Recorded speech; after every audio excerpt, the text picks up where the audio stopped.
fe enw yw Teleri a dwi'n gweithio i heddlu dyfod Powys.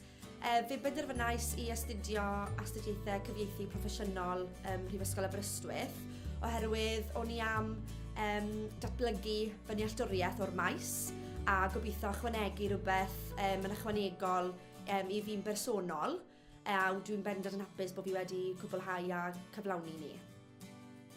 Yn bersonol i fi, y peth mwyaf werthfawr o'r cwrs oedd i medru cwrdd â arbenigwyr gwahanol o meysydd gwahanol o fewn byd cyfieithu a dysgu wedyn yn wahanol ffyrdd i fynd ati i gyfieithu pethau gwahanol.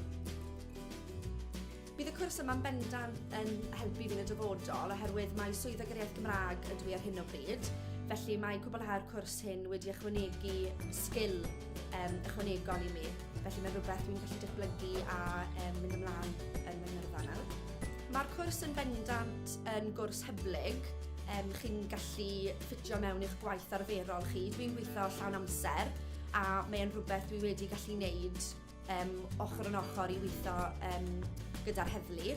Felly, os bod chi yn meddwl, dwi'n ffili wneud achos dwi'n gweithio llawn amser, rhan amser, byddwn ni'n bendant yn eich gymell chi i drial, oherwydd mae digon posib i gwblhau'r gwaith a mynd o dynodau cyswllt ochr yn ochr gyda'r gwaith.